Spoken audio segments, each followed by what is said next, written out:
Éco-gestion. En moins de 3 minutes, au minimum, une notion. L'ordre judiciaire. Il se divise en deux catégories de juridictions. Les juridictions civiles, qui tranchent les litiges entre particuliers, et les juridictions pénales, qui sont chargées de juger les personnes soupçonnées d'une infraction. À l'intérieur de ces ordres, les tribunaux et cours sont agencés selon une structure pyramidale. Les juridictions dites de première instance ou de premier degré constituent la base de cette organisation. En fonction de l'importance de l'affaire et du domaine concerné, le tribunal compétent est différent. Il existe aussi des tribunaux spécialisés. Plus loin dans la vidéo, on étudiera tous ces tribunaux d'une manière un peu plus approfondie. En matière pénale, en fonction de la gravité de l'infraction, le tribunal compétent est différent. Les juridictions d'appel ou de second degré sont formées des cours qui jugent les recours contre les décisions prises par des juridictions de première instance.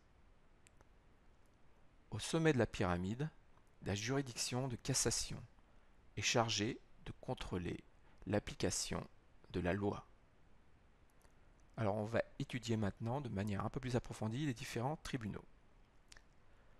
Alors pour les juridictions du premier degré, les juridictions civiles, nous avons le juge de proximité. Alors il intervient pour les petits litiges. Donc je vais vite, exemple, les conflits de voisinage. Pour le tribunal d'instance, c'est les litiges un peu plus importants qui doivent être inférieurs à 10 000 euros. Exemple, litige de crédit à la consommation. La grande instance, c'est pour les litiges les plus importants, donc supérieurs à 10 000 euros. Divorce, succession. Pour les juridictions spécialisées, donc on les a entrevues tout à l'heure, nous avons le tribunal paritaire des baux ruraux. Alors ce sont tous les litiges entre les propriétaires et les exploitants de terres ou de bâtiments agricoles. Le tribunal des affaires de sécurité sociale, donc litige entre les organismes de sécurité sociale et les personnes assujetties.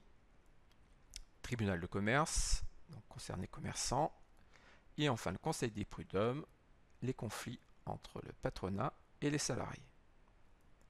Pour les juridictions pénales, nous avons le juge de proximité, c'est vraiment les petites affaires, c'est les 4 premières classes de contravention, par exemple tapage nocturne. Tribunal de police, c'est les contraventions de 5e classe, exemple brutalité envers des animaux. Tribunal correctionnel, ce sont les délits, ce sont des peines passibles jusqu'à 10 ans de prison. Et enfin la cour d'assises, qui juge les crimes. Alors je précise que les crimes ne sont pas que les meurtres, hein. Nous avons les viols, prise d'otages, kidnapping. Et là, les peines sont passibles de la réclusion jusqu'à la perpétuité. Alors, concernant les juridictions de second degré, donc ce sont les cours d'appel, toute personne dont l'affaire a été jugée par une juridiction du premier degré et qui n'est pas d'accord avec la décision rendue peut faire appel. Cela signifie que son affaire sera réexaminée par d'autres magistrats. Attention, il n'est pas possible de faire appel lorsque l'intérêt en jeu est de faible importance. Alors la cour d'appel rend un arrêt qui peut confirmer la première décision ou annuler, c'est-à-dire infirmer le jugement initial. Après un arrêt de la cour d'appel, il est possible d'exercer un pourvoi en cassation, donc devant la plus haute juridiction. Alors la Cour de cassation vérifie la conformité des décisions des tribunaux et des cours d'appel aux règles de droit. Il ne se prononce pas sur les éléments de fait, uniquement sur le droit. Deux possibilités.